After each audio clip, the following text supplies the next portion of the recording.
हिमाचल एक बागवानी प्रधान प्रदेश है। और बागवानी की बात करें तो हिमाचल के इस वक्त जो हमारे मंत्री हैं जगत सिंह नेगी जी, वो हमारे साथ मौजूद हैं। उनके अगर हम पुराने थोड़े से पिछले समय के तरफ देखें तो नेगी जी का जो जीवन जहां से शुरू हुआ है वो कल्पा है। कल्पा गांव एक बड़ा छोटा सा ग्राम है जो हिमाचल की खूबसूरती को पूरी तरह से दर्शाता है।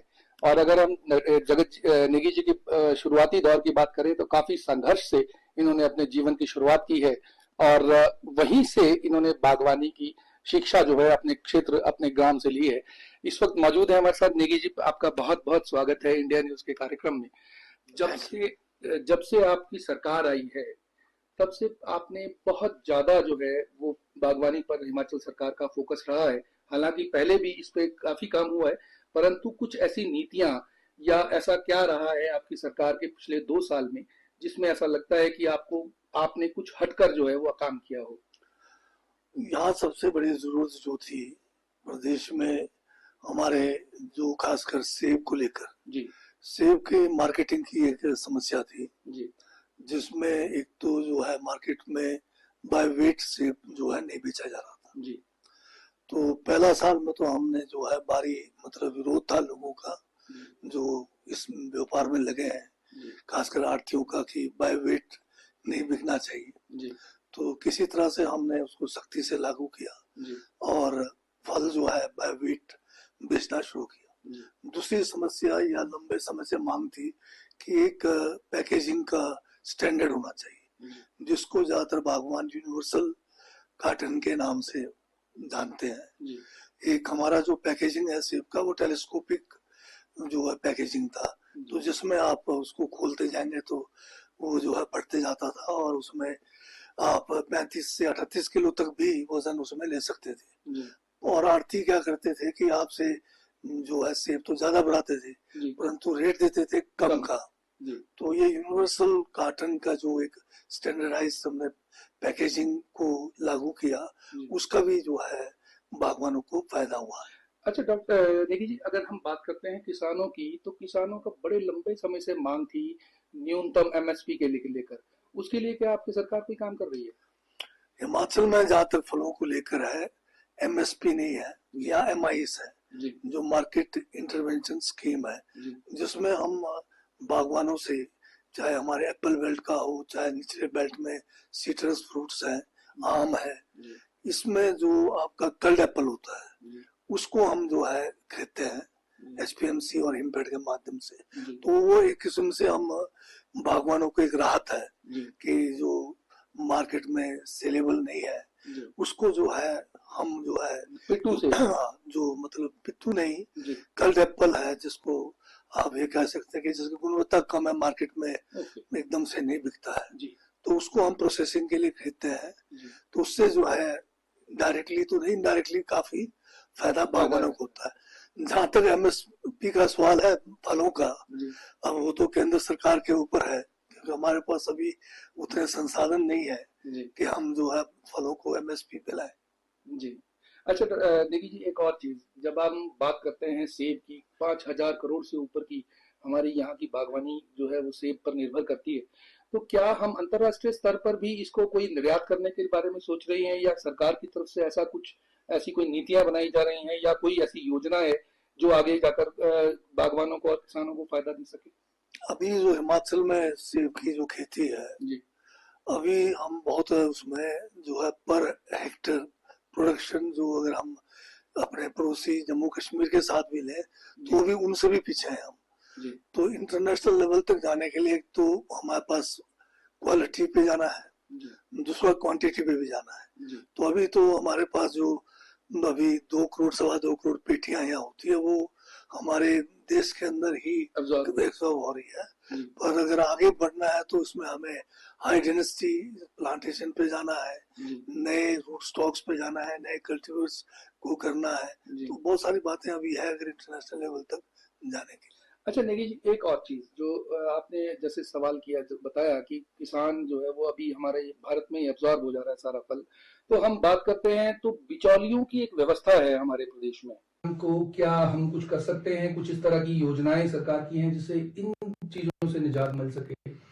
इसमें सारा मार्केटिंग के ऊपर है जी तो मार्केटिंग का जो है हमारा कृषि विभाग का जो एपीएमसीज है जी उसके माध्यम से हमने जगह जगह पर जो है हमारा जो हॉर्टिकल्चर का एक ये हाई डेंसिटी का एक वो था प्रोजेक्ट जी वर्ल्ड बैंक के द्वारा फंडेड था जी उसमें हमने कोई काफी सीए स्टोर्स पर और काफी नए मार्केट यार्ड्स जो है उसमें बनाए हैं जी तो उसका डेफिनेटली जो है सीए का भी फर्क पड़ेगा और साथ में नए मार्केट्स जो हमने बनाए हैं जी क्लास मार्केट्स हैं अच्छे मार्केट्स हैं जी तो इनको इसका फायदा आने वाले समय में पूरा मिलेगा और यहाँ पर मैं ये कहना चाहूंगा कि जो हमारी केंद्र की जो नीति है जी सेब को खासकर लेकर जी अभी इस समय कोई 32 देश हैं बाहर के जी जो पूरा 12 महीने जो है देश के अंदर सेब बेच रहे हैं और वहां पहले जो है नीति ये थी कि इनके ऊपर 100% टैक्स लगे जी और वो 100% तो लगा नहीं जी मोदी जी कई बार यहाँ हिमाचल में आए चुनाव के दौरान जी उन्होंने वादा किया था जी कि हम जो है ये जो आयात करने का जो शुल्क है जी इसको 100% कर लेंगे जी परंतु इनके 10 साल के पिछले और अभी के जो अभी 1 साल और हो गया है इसमें इन्होंने जो है कम जो ऊपर बढ़ाने के बजाय और कम कर दिया पहले 75% था अब इन्होंने 50% पे ला दिया मतलब आयात ज्यादा हो जाएगा बाहर से हो रहा है जी अब पूरा 12 महीने 32 देश जी जिसमें ऑस्ट्रेलिया अमेरिका चाइना और यूरोप के सारे देश हैं जी फिर अब तो अफगानिस्तान से जो फ्री ट्रेड वाला है जी उसके रूट से भी जो है हमारा ईरान का टर्की का सेब आ रहा है जी तो हमारे लिए बहुत कंपटीशन बहुत ज्यादा हो गया है जी उस कारण भी हमें जो है उचित मूल्य नहीं मिला तो क्या आपको ऐसा लगता है कि बाहर के देशों का और हमारे देशों के जो हमारा उगाया हुआ उत्पाद है सेब उसकी क्वालिटी में कोई फर्क है क्या कारण है कि बाहर के लोग जो सेब ले आते हैं तो क्या रुझान ऐसा रहता है आपको क्या लगता है किस कारण से आप ये कह रहे हैं किसी हद तक तो मैं ये कह सकता हूँ कि कुछ देशों का जो है वहाँ पर स्टैंडर्डाइज्ड है जी वहाँ पर जो सेब तैयार होता है जी वो हर तरह से हमारे से काफी बेहतर है बेहतर। परंतु हमारा क्लाइमेटिकली हमारा यहाँ बहुत अच्छा है जी उसके बावजूद भी कम टेक्निक के बावजूद भी हमारा सेब जो है उसमें कई चीजों में गुणवत्ता में हमारा बढ़िया है परंतु हमें जो है कंपटीशन उनके साथ इसलिए कि वहां से जो है बिना कम जो है शुल्क दिए टैक्स दिए वो यहाँ पर जो है एक किस्म से मार्केट में जो है फ्लड कर देते जी। हैं तो उससे हमें भी बहुत नुकसान है जी अच्छा अगर हम बात करें क्योंकि आप राजस्व विभाग भी आप ही के पास है तो बहुत लंबे अरसे से जब आपकी सरकार बल्कि आई थी तब भी सरकार ने ये वादा किया था कि हम लैंड की डिमार्केशंस जो हैं वो करवाएंगे परंतु अभी तक वो काम नहीं हो पाया क्या कारण रहे और क्योंकि बहुत ज्यादा इसमें कहीं ना कहीं पटवारी लेवल पर कानून लेवल पर बहुत अनियमितताएं हैं जिसकी वजह से लोग बहुत परेशान हैं क्या लगता है आपको कि क्या इस पे कोई सुधार किया जाएगा क्योंकि लोग बहुत परेशान हैं ये ठीक बात है आपके कि राजस्व विभाग से संबंधित जो मुद्दे हैं खासकर ये तो डिमार्केशन तो एक अलग मुद्दा है बल्कि यहाँ आप रजिस्ट्री करते हैं लैंड की और उसका जो है म्यूटेशन या इंतकाल उसमें बहुत समय लगता था जी और इसी तरह से आपका पार्टीशन है जी तकसीम का केसेस है जी लंबे समय से लंबित है फिर डिमार्केशन तीसरा मुद्दा है जी वो भी बहुत लंबे समय लगता है कईयों को कई महीने कई साल सालों लग जाते हैं फिर एक करेक्शन ऑफ रेवेन्यू एंट्रीज होते हैं उसमें भी लग रहा है इन सब बातों को ध्यान में रख के हमने एक हर महीने के जो आखिरी 2 दिन है उसमें राजस्व अदालत शुरू की है जिसमें हमारे तहसीलदार नायब तहसीलदार जो है अपने अपने जहाँ इनके जुरिस्डिक्शन में बैठते हैं और मौके पर जो म्यूटेशन है या खासकर पार्टीशन तो खैर मौके पे नहीं कह सकता क्योंकि उसमें जो है कानूनी प्रक्रिया के द्वारा डिमार्केशन को रिलेटेड अगर कोई शिकायत है या करेक्शन और एंट्रीज की शिकायत है उसको हम कर रहे हैं तो अभी म्यूटेशन तो हमारा बहुत बढ़िया चल पड़ा है 1 लाख से ऊपर हमने केसेस जो है पुराने कर दिए हैं पार्टीशन और डिमार्केशन करेक्शन इसको लेकर हमने हमारा जो राजस्व एक्ट है हमारा लैंड रेवेन्यू एक्ट है उसमें हमने चेंजेस लाया है कानून बनाया है हमने एक समय सीमा हमने अधिकारियों को जो निचले लेवल के तहसीलदार लेवल पर जो हमारा कलेक्टर 3rd ग्रेड का होता है उसके बाद 2nd ग्रेड के कलेक्टर्स हैं या फिर हमारे 1st ग्रेड के कलेक्टर्स हैं या डिविजनल कमिश्नर्स हैं इन सबको हमने समय सीमा में बांध दिया है अब अगर जो टाइम हमने जैसे मान लो आप 6 महीने का हमने टाइम दिया है ये पार्टीशन में। अगर वो नहीं कर पाते हैं तो उनको 3 महीने का समय अपनी तरफ से और दिया है कि वो लिखेंगे कि इस कारण नहीं हुआ है, परंतु उसके बाद अगर वो उसमें देरी करते हैं तो फिर उनके ऊपर जो है हम डिपार्टमेंटल एक्शन लेने का प्रावधान किया है। तो कुछ सुधार किए हैं, परंतु इसमें अभी बहुत कुछ करने की जरूरत है, खासकर पार्टीशन को लेकर, खासकर डिमार्केशन को लेकर, क्योंकि इसके लिए जो है कानून जो है जरूरी है, क्योंकि कानून जो है डायरेक्ट रिक्रूटमेंट नहीं है, वो जो है पटवारी से प्रमोट होके आता है। तो इस हमें जो प्रमोशन का मुद्दा भी है और जो खाली पोस्ट है उसको भरने का मुद्दा भी है, और इसमें नई तकनीक को भी जो है डिमार्केशन के लिए लाने की आवश्यकता है। अगर ये नया टेक्निक और पोस्टें बढ़ जाए, हम प्रयास कर रहे हैं कि हमने कानून भी बदल दिया है कि जितना जल्दी लोगों को राजस्व विभाग से राहत मिले तो प्रयास करें। अच्छा, क्या नहीं कि अगले 3 साल में आप कहते हैं कि ये हो जाएगा, थोड़ा सा सुधार आएगा इन चीजों में? बिल्कुल, अभी सुधार आना शुरू हुआ है जी, पर जो स्पीड और हम चाहते हैं कि इसमें और ज्यादा जल्दी हो। जो 3 महीने में हो रहा है वो 1 महीने में हो, 1 महीने का काम हफ्ते में हो, ये कोशिश है। अच्छा निखिल जी, एक और आपसे अब बात करता हूँ संगठन और आपकी सरकार के बीच में। हमने जैसे ही सुखविंदर सुक्खू सरकार अपनी सत्ता में आसीन हुई थी, उस वक्त हमने देखा कि संगठन और सरकार के बीच में थोड़ी सी जो गैप था वो बढ़ गया था। कहीं ना कहीं संगठन जिस तरह से काम करना चाहिए, क्योंकि संगठन एक आत्मा होती है, अगर हम किसी भी पार्टी की बात करें, तो वो जो था वो लैग हमने कहीं ना कहीं देखा।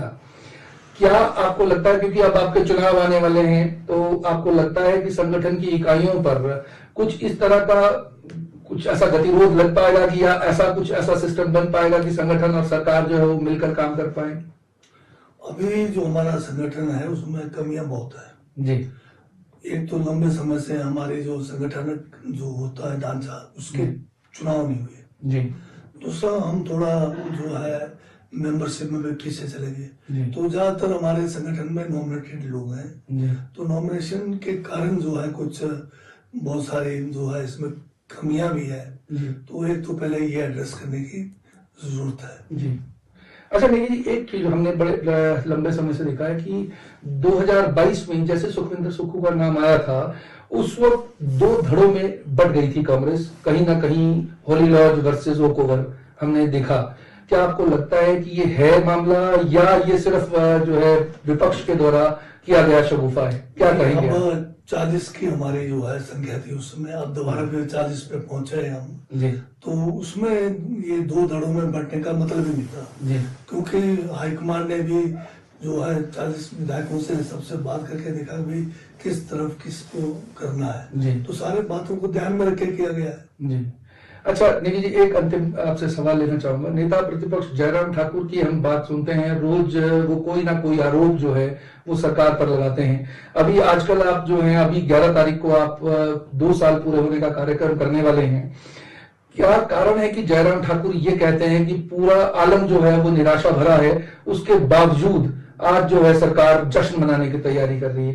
क्या ऐसी उपलब्धियां हैं कांग्रेस सरकार की जिसको आप ये कहें कि जिसकी वजह से आप ये जश्न मना रहे हैं? पहली बात तो ये कि कोई जश्न मनाना हो तो हम जयराम जी से थोड़ी पूछेंगे जी। हमारे पास कारण है जश्न मनाने का जी। वैसे तो कारण अभी मैं गिनाता हूँ आपको जी, मैं वही जानना चाह रहा हूँ। सबसे बड़ा कारण जश्न मनाने का जी। हमारा लोकतंत्र बच गया। जी। जयराम जी ने 2 साल एक ही काम किया, किसी न किसी तरीके से जो है वो इस सरकार को, चुनी हुई बहुमत की सरकार को गिराने का प्रयास किया। उसके लिए जो है धन बल, उसके लिए क्या कहते हैं दल बदल, उसके बाद कानून नहीं, उस कानून के विरोध में ईडी सीबीआई जो भी इनके हाथ में था सबको लगाकर उन्होंने ये सरकार को गिराने का प्रयास किया, परंतु वो कर नहीं पाए। लोकतंत्र बचा है हिमाचल में, ठीक है, लोगों का जनमत बचा है हिमाचल में, और जो इन्होंने खरीद फरोख्त करके जो विधायकों को इन्होंने निष्कासित कराया, उसके बाद दोबारा इलेक्शन हुए, सब कुछ बचा।